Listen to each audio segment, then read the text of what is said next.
Thank you, Honorable Prime Minister, sir, for guiding us to be methodical and systematic in order to be an effective student.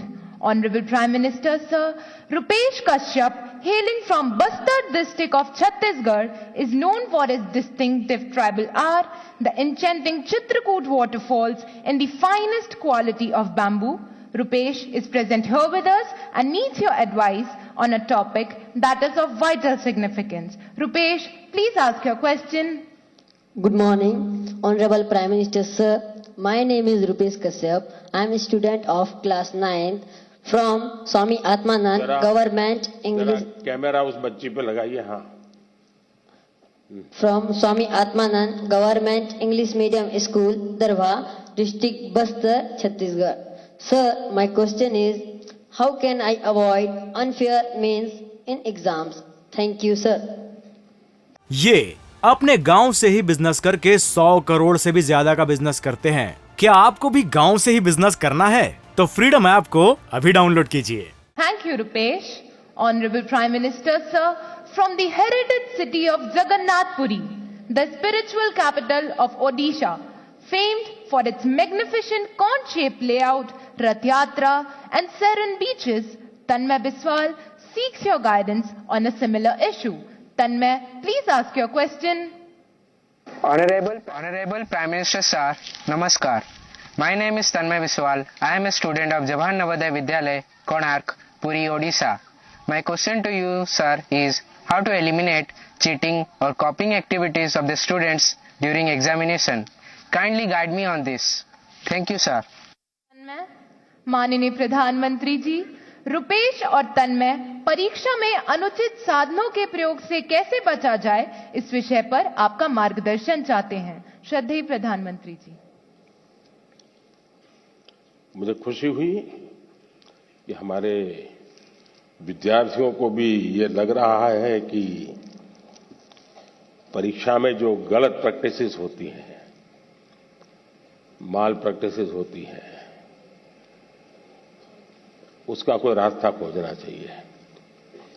खास करके जो मेहनती विद्यार्थी होते हैं, उनको जरूर इसका बहुत ही चिंता रहती है कि मैं इतनी मेहनत करता हूं और ये चोरी कर करके, कॉपी कर करके, नकल करके अपना गाड़ी चला लेता है.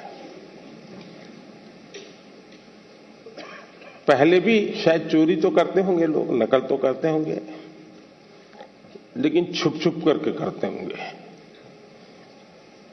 अब तो बड़े गर्व से कहते हैं कि आज सुपरवाइजर को बुद्धू बना दिया.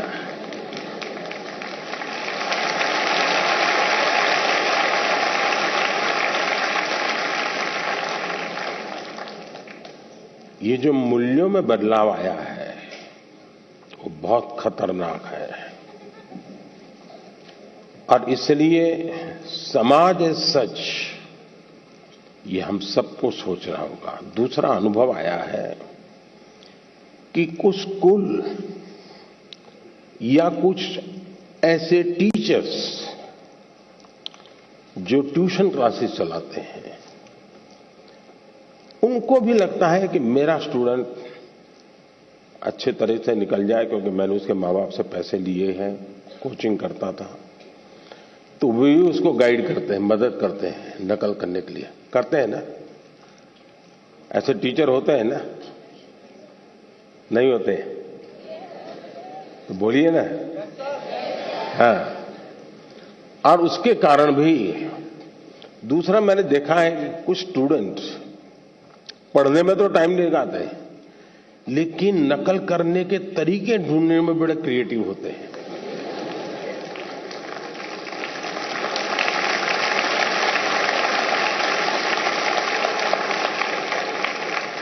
उसमें घंटे लगा देंगे. वो कापली बनाएंगे तो उसमें छोटे छोटे छोटे अक्षरों की बनाएंगे. कभी कभी तो मुझे लगता है कि इसके बजाय वो नकल के तरीके, नकल की टेक्निक, उसमें जितना दिमाग खपाता है, और बड़े क्रिएटिव होते हैं ये चोरी करने वाले, इसके बजाय अगर उतना ही समय उसी क्रिएटिविटी को, टैलेंट को सीखने में लगा देता तो शायद वो अच्छा कर पाता। किसी ने उसको गाइड करना चाहिए था, किसी ने उसको समझाना चाहिए था। दूसरा ये बात समझ के चले, अब जिंदगी बहुत बदल चुकी है, जगत बहुत बदल चुका है, और इसलिए ये बहुत आवश्यक है कि एक एग्जाम से निकले मतलब जिंदगी निकल गई, ये संभव नहीं है जी। आज आपको डगर डगर हर जगह पे कोई इनको एग्जाम देनी पड़ती है। कितनी जगह पे नकल करोगे जी? और इसलिए जो नकल करने वाला है वो शायद एक आध दो एग्जाम को तो निकल जाएगा, लेकिन जिंदगी कभी पार नहीं कर पाएगा।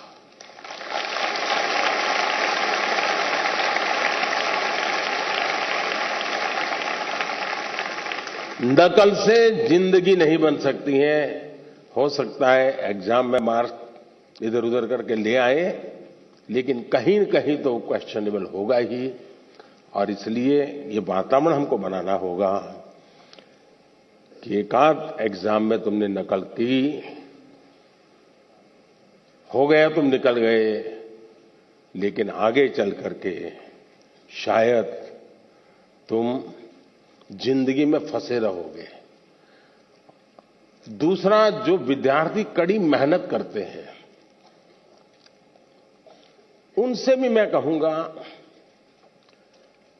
कि आपकी मेहनत आपकी जिंदगी में रंग लाएगी।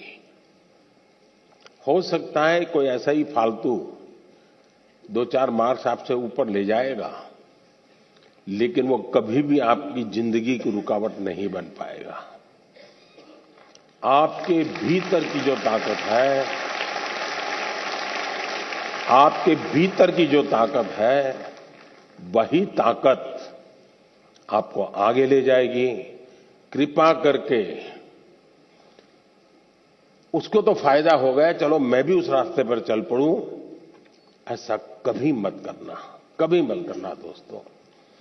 एग्जामें तो आती हैं जाती हैं, हमें जिंदगी जीनी है, जी भर के जीनी है, जीतते जीतते जिंदगी जीनी है। और इसलिए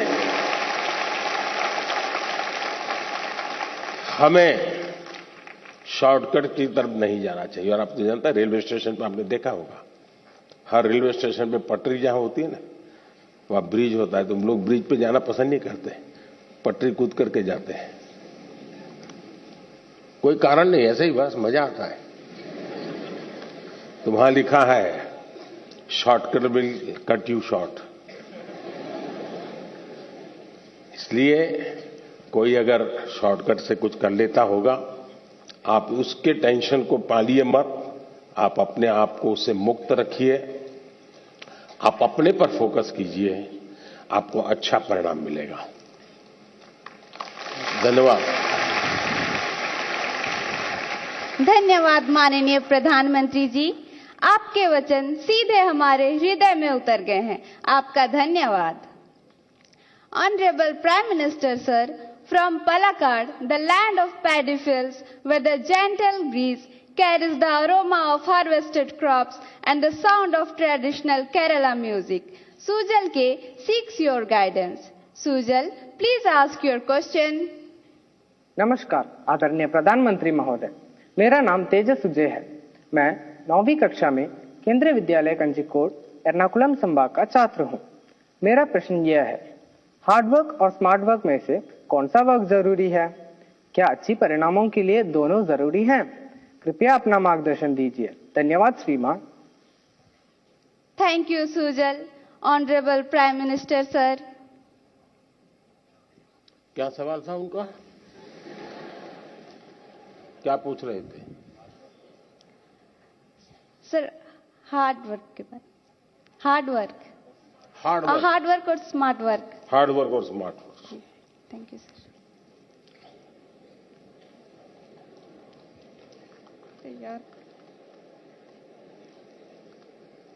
अच्छा, आपने बचपन में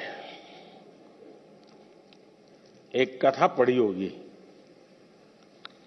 सबने जरूर पढ़ी होगी, और इससे आप अंदाज लगा सकते हैं कि स्मार्ट वर्क क्या होता है, हार्ड वर्क क्या होता है।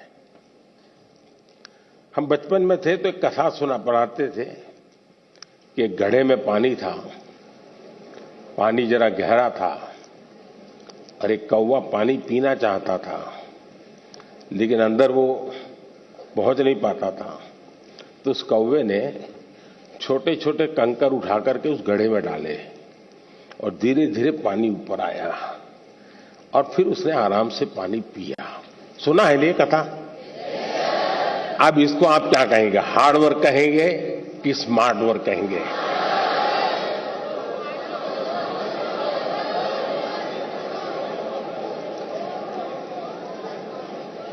और देखिए, ये जब कथा लिखी गई ना, तब स्ट्रॉ नहीं था, वरना एक कौवा बाजार में जाके स्ट्रॉ लेके आता। देखिए, कुछ लोग होते हैं जो हार्ड वर्क ही करते रहते हैं, कुछ लोग होते हैं जिनके जीवन में हार्ड वर्क का नामो निशान नहीं होता है, कुछ लोग होते हैं जो हार्डली स्मार्ट वर्क करते हैं, और कुछ लोग होते हैं जो स्मार्टली हार्ड वर्क करते हैं।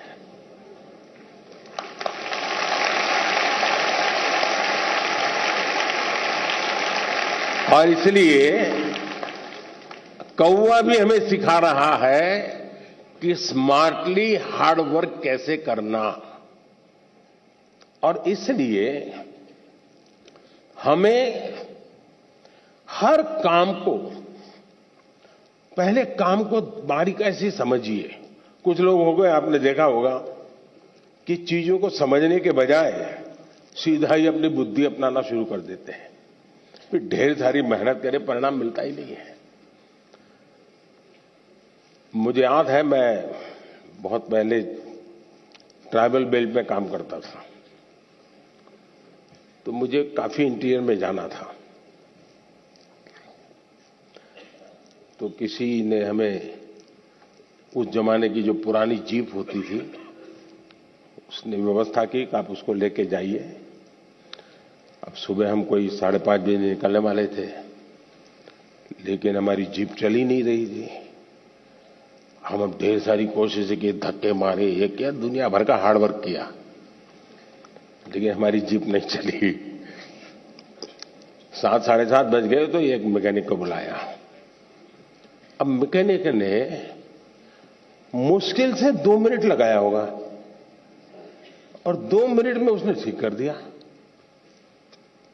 और फिर वो कहे, साहब 200 रुपये देने पड़ेंगे। मैं कहा, यार 2 मिनट का 200 रुपया? बोले, साहब ये 2 मिनट का 200 रुपया नहीं है, ये 50 साल के अनुभव का 200 रुपया है।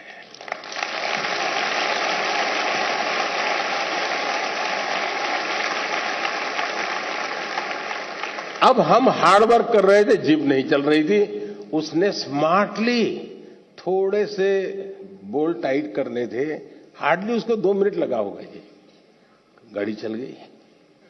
कहने का तात्पर्य यह है कि हर चीज बड़ी मेहनत मजदूरी से करेंगे तो होगा ऐसा? आपने देखा होगा, पहलवान जो होते हैं, जो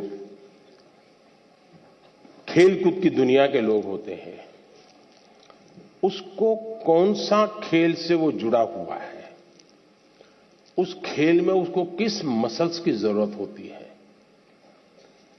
जो ट्रेनर होता है उसको मालूम है, अब जैसे विकेट कीपर होगा तो विकेट कीपर को ऐसे ही झुक करके घंटों तक खड़े रहना होता है। अब हमें क्लास में कुछ गलत किया और टीचर कान पकड़ के नीचे बिठा देते हैं, ऐसे हाथ पैर में अंदर डाल के, तो कितना दर्द होता है कि नहीं होता है? एक तो साइकोलॉजिकल भी होता है, फिजिकल भी होता है कि पैर ऐसे करके कान पकड़ के बैठना होता है। तकलीफ होती है ना? लेकिन ये जो विकेट कीपर होता है ना, उसकी ट्रेनिंग का हिस्सा होता है, उसको घंटों तक ऐसे खड़ा रखते हैं ताकि धीरे धीरे उसके वो मसल मजबूत हो जाए ताकि वो विकेट कीपर के नाते अच्छा काम करे। बॉलर होता है तो उसको उस विधा की जरूरत नहीं है, उसको दूसरी विधा की जरूरत है, तो उसको वो करवाते हैं। और इसलिए हमें भी जिस चीज पे जरूरत है वहीं फोकस करना चाहिए जो हमारे लिए उपयोगी है। हर चीज प्राप्त करने की कोशिश से मेहनत बहुत लगेगी, हाथ पैर ऊंचे करते रहो, दौड़ते रहो, टिकना करो, फलाना करो, जनरल हेल्थ के लिए, फिटनेस के लिए ठीक है, लेकिन अगर मुझे अचीव करना है तो उन स्पेसिफिक एरियाज को मुझे एड्रेस करना होगा। और ये जिसको समझ होती है वो परिणाम भी देता है। अगर बॉलर है और उसके ये मसल्स ठीक नहीं है तो कहां बॉलिंग कर पाएगा, कितनी ओवर कर पाएगा। जो लोग वेट लिफ्टिंग करते हैं उनके अलग प्रकार के मसल्स को मजबूत करना होता है। हार्ड वर्क तो वो भी करते हैं, लेकिन वो स्मार्टली हार्ड वर्क करते हैं, और स्मार्टली हार्ड वर्क करते हैं तब जाकर के परिणाम मिलता है। बहुत बहुत धन्यवाद। ये अपने गांव से ही बिजनेस करके 100 करोड़ से भी ज्यादा का बिजनेस करते हैं। क्या आपको भी गांव से ही बिजनेस करना है? तो फ्रीडम ऐप को अभी डाउनलोड कीजिए।